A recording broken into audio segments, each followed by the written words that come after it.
Hi there everybody, Blue Gaming here, and in this video we're going to be doing a showdown between two guns in Call of Duty Modern Warfare. This is our first Modern Warfare showdown, so I decided to compare a couple of the better assault rifles in the game, the Kilo 141 versus the M4A1.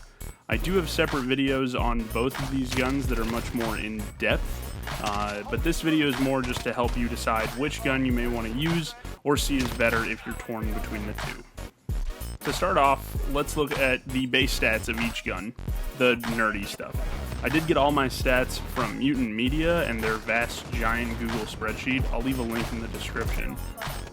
For the M4 to start out, which is easily a community favorite, its base stats are rounds per minute, 800, mag size 30, time to kill, body shots is a quick 0.22, headshots is even quicker at 0.15. The base damage with no FMJ, better base damage than the Kilo at 392 damage per second to the body and 480 damage per second to the head, 28 damage to the body and 42 damage to the head.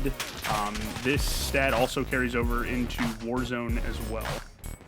Now time to look into the Kilo.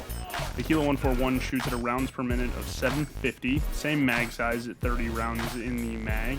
Time to kill for body shots is 0.24 and for headshots is 0.16. Base damage with no FMJ, 28 to the body and the limbs, 42 to the head. This is identical to the M4. For me, the M4 is steady accurate and usually a go-to for when I want to play the objective or just really try hard. The M4 is easily adjusted to certain playstyles that I'd say it's why it's so leaned on in the game.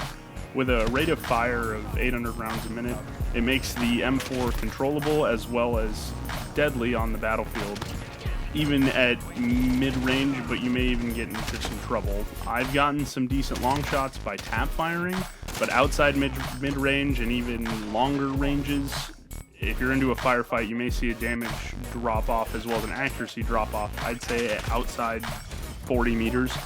The quicker time to kill means that you're downing opponents quicker, especially in tight. The M4, I just try to stay on objectives and either defend really, really hard and have the enemy come to me, or depending on the situation and the score, it's also a very solid rush gun to really rush objectives. The Kilo, for me, is just a very solid overall gun, very average in every category. This, of course, depends on your setup and your playstyle. It can be one of the better assault rifles at ranges and be very effective for dealing with DMRs, or if you wanted to be a counter sniper, you could deal with those pesky snipers. For me, I think the Kilo is very vanilla, and that's a good thing in this situation. It's very easy to maintain, making me feel incredibly accurate when I use it. It's also got a decent time to kill, which helped in certain close quarter situations or on objectives. The Kilo is another gun that I feel just very comfortable using while playing the objective or even in Warzone. But with the Kilo, I did feel like I was taking longer approaches to certain situations and to down opponents. I had to kind of think a little bit more critically about my situation, and that I could potentially be outgunned in different scenarios by different guns. So going into the perks and the cons of each gun, first we'll start with the M4. The perks of the M4 is that it's heavily favored in all categories except for maybe mid to outside ranges. The damage model is very solid for Warzone and multiplayer.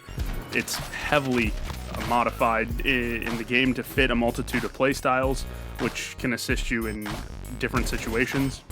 The cons, they're few and far between. The M4 will still lose gunfights at mid to long ranges. You can also be outgunned by SMGs in extreme close quarters. You can even be outgunned in longer ranges by, of course, snipers and some LMGs. Now, of course, the perks of the Kilo. It's easily one of the most accurate ARs that you can use. You can definitely take that to your advantage, especially in Warzone or bigger maps. It's easily controlled. That less rounds per minute allows you to be a little bit more accurate in your shots and a little less recoil. You're able to also keep your opponents more at a range that you can handle them at, rather than having them be kind of right on top of you. The cons is that slower fire rate. It's kind of a double-edged sword.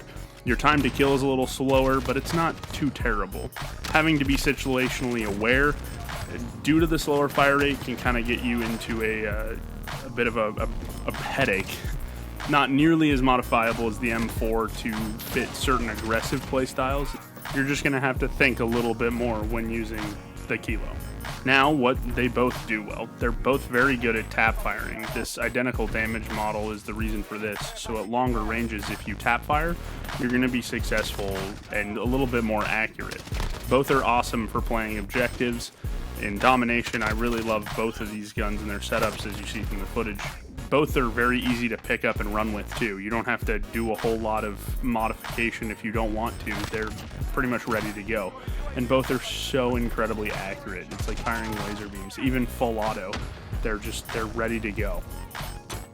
Now, if I had to pick, my vote definitely go to the M4, just because it is so adaptable to a multitude of playstyles.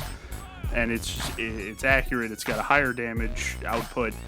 It kind of wins in a lot of the battles, besides maybe the ranges, which I can sacrifice for being a little bit more aggressive. But of course, let me know which you prefer. And thank you so much for watching. Of course, don't forget to leave a like if you liked the video and subscribe if you really liked the video. Thanks, guys.